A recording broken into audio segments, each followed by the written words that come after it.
ISIS has just released a new video that features Donald Trump. Take a look. Brussels was one of the great cities, one of the most beautiful cities of the world 20 years ago. It was amazing, actually, and safe. And now it's a horror show. It's an absolute horror show. So, of course, they use social media in order to release that video. And look, obviously, there's a message there. Donald Trump has been very clear about his disdain for Muslims. He's been very clear in spreading Islamophobia. And he's been very successful in helping ISIS recruit people. So when you see a video from ISIS featuring Donald Trump talking about how this was a catastrophe and how horrible it was, well, ISIS sees that as a win.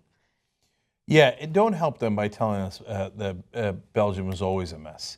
Now, it's fair to say, and I did this yesterday, hey, God, I wish they'd done a little bit better intelligence work. I mean, it turns out there was fingerprints from the Paris guys. They could have been tracked down. There was an arrest warrant on one of them. It would have been great to arrest them before the bombings.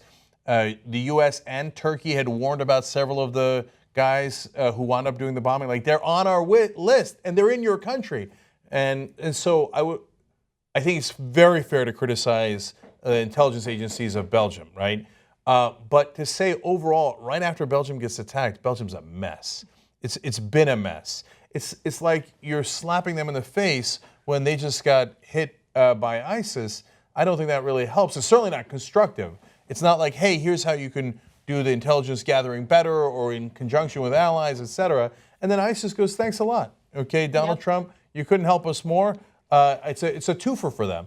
On the one hand, you've got him, saying Belgium's a mess, and they're like, ha, we did it, right? We win, you guys lose. Exactly. And on the other hand, when Trump starts talking about how we're going to go and attack all the Muslims and kill their family members and torture them, that's the second gift that they wanted. Then they can take that piece of propaganda and bring it to Muslims throughout the world and go, see, the guy who's could be their next president, their next leader, the one that Americans apparently love because he's going to be the leader of one of their major parties, is saying we should kill all the Muslims. Aren't you going to fight back? That's the propaganda they're going to use. That's a gift that he's given ISIS. Yeah, and it's not just Americans that are paying attention to our election, right? This is something that's being viewed by people all throughout the world. And recently, Jordan spoke to some European students in Ohio, and they talked about their fear of Donald Trump, which I thought was really interesting. It is quite disturbing, I think, especially in Europe. Mostly it has been Trump, but not just Trump. I think also people... What do you mean mostly it's been Trump? Well, people are concerned especially about his comments on immigration with regard to Mexicans and Muslims. I think in Europe we're a lot more tolerant of different cultures and religions, perhaps. I mean, to start with, it was a bit of a joke, like a businessman running for president doesn't really seem to fit in very well.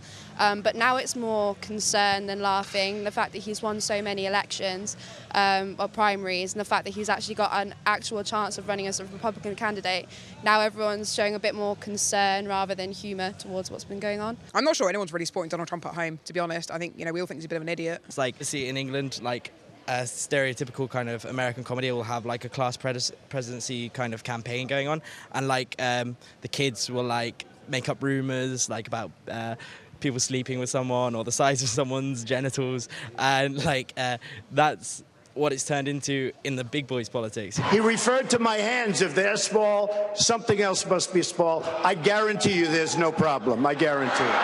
All right. Okay. You guys are here to take back lessons from the United States. Yeah. Are you having a hard time doing that?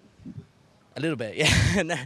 I mean, because we're probably having lessons on how not to do it in terms of Donald Trump. Because we went to one of his rallies earlier, and it was one of the most backwards things I've ever been to.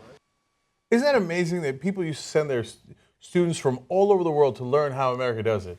Now we're getting to a point where they are sending them to figure out how to not do things. Listen, I meet a lot of Americans who are scared by Donald Trump, but that was just really surreal.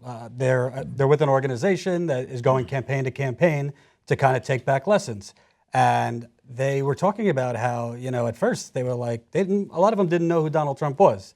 Then you start consuming media, you find out he's an entertainer, and you think it's funny. And then with the Muslim comments, the Mexican comments, all these comments, they are really scared, and they're thinking that America is becoming kind of like a wrestling show. And it was really, really interesting. And also, they talked about, Republicans have said Barack Obama has destroyed America's image around the world.